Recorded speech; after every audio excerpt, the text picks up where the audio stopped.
আমি হয়তো ভুলে গেছি আমার মায়ের ওই কথা। যখন আমি প্রেসারে শুয়েছিলাম, তিনি পরিষ্কার না করলে আমার উপায় ছিল না সেখান থেকে। হয়তো আমিও ভুলে গেছি, আমি পড়ে গেছি, তিনি আমাকে না তুললে আমার পুরো গায়ে কাদা যুক্ত থাকতো। আমি হয়তো ভুলে গেছি সিঁড়ির কাছে আমি এসেছি, তিনি সব কাজ ফেলে এসে আমাকে কোরআন নিলে আমি সিঁড়ি থেকে পড়ে মাথা ফেটে অথবা দাঁত ফেটে মারা যেতাম। হয়তো আজ বক্তা হিসেবে আমিও ভুলে গেছি সে কথা, যে আমার মা নিজের জন্য ডাল আর ভাতের ব্যবস্থা করে আমার জন্য গরুদের ব্যবস্থা করেছিল যাতে আমার পুষ্টি হয়। হয়তো আমি ভুলে গেছি আমার দাদির সাথে ঝগড়া করেছে আমার মা শুধু আমার খাবার নিয়ে। হয়তো আমি ভুলে গেছি আমার বাবা বেকার ছিল, আমার জ্যাঠা জেঠিরা কথা শোনাইতো, আমার মা চুপচাপ কাজ বেশি করে করতো যাতে একটু বাড়তি খেতে পারে, আমি বাড়তি দুধ পাই। হয়তো আমি ভুলে গেছি, আমি আপনাদের কথা বললাম, হয়তো আমি ভুলে গেছি আমাকে ভালো মাদ্রাসা স্কুলে পড়ানোর উদ্দেশ্যে আমার মা মন মতো ওনার যখন যুবতী ছিল কত কিছু খেতে ইচ্ছে করতো, ওভাবে খাইনি, কত সুন্দর করে চলতে ইচ্ছে করতো, ওভাবে চলেনি। 5 ভাই ছিলাম আমরা, হয়তো কারো 7 ভাই, কারো 8 ভাই, কারো 4 ভাই।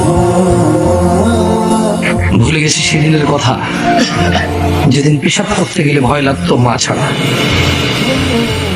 ঘর থেকে বেরোলে জিনে ধরবে, ভূতে ধরবে, কুকুর কামড় দেবে, মানা হলে হবে না। সেই দিনের কথা হয়তো আমিও ভুলে গেছি, কিন্তু আল্লাহ নবী সাল্লাল্লাহু আলাইহি ওয়াসাল্লাম বলে দেয়, তিনি বলেছেন পৃথিবীর সবচেয়ে বড় অপরাধ আল্লাহর সাথে শিরিক করা, তারপরে ওয়াকুল ওয়ালিদাইন, পিতামাতার অবাধ্য হওয়া। কতটুকু অবাধ্য? পারবো না, করবো না, এখন না।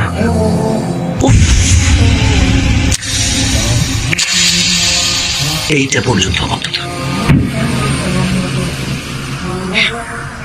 কত বৃদ্ধা এখনো ঘরে শুয়ে আছে, ছেলে ঘরে ঢুকে ঠিক তার বাচ্চার মুখে চুমু খায়, তার মাকে দেখতে যায় না, পাশের রোগী। কত বৃদ্ধ এখন আজকে এখানে আসতে পারেনি, ছেলে চাইলে তার বাপকে কোলে করে নিয়ে আসতে পারত। খুব শৌখিন ছিল, খুব হাঁটতো, এমন কোনো ওয়াজ মাহফিল ছিল না যেগুলা। পায়ের ব্যথা আসতে পারেনি, ছেলে বিরক্ত হবে রিক্সায় করে নিয়ে আসতে পারে। রিক্সা চালায়, তার নিজেরই 4টা সন্তান, বাপ মাকে দেখবে কি করে, পাড়ার লোক উদাহরণ দেয়, সেও সন্তুষ্ট এই উদাহরণ। করতে ইচ্ছে না, কি বলবো, মানুষের মনুষ্যত্ব নষ্ট হয়েছে। সব ওয়াজ মাহফিলে ছেলের বউ দোষ দেয়, আমি তো ছেলের বউ দোষ দেবো না, কারণ ছেলের বউ আরেক বেটার মেয়ে, আরেক বেটারকে সেবা যত্ন করবে, আমার মা বাবা আমি সেবা যত্ন করবো। বউ যদি মনে করে যে সেবা যত্ন করবে না, আমি সেবা যত্ন করবো, এবার বউ যদি মনে করে ইনকাম লাগবে, তো আমি তো বের হতে হবে, তুমি করো, আমি ভিন্ন ইনকাম হলে কি মা বাবা দেখবো না, কার কাছে রেখে যাবো? বউ যদি নিশ্চয়তা যে আপনি যান, আমি আছি, ইনকাম করেন, তাই না, আমি যাবো।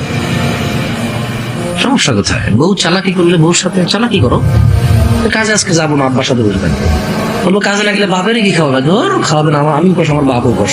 আব্বা আপনি পারবেন না, বলবো যে ছেলে তুই না খেলে আমি নাকে দেখতে পারবো বেশি।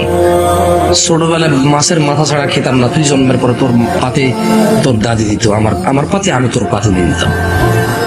ওই তোর জন্য স্যাক্রিফাইস করার আমার আরো 50 বছর আগের অভ্যাস, নতুন করে শিখতে হবে না তোর জন্য না খেয়ে থাকা।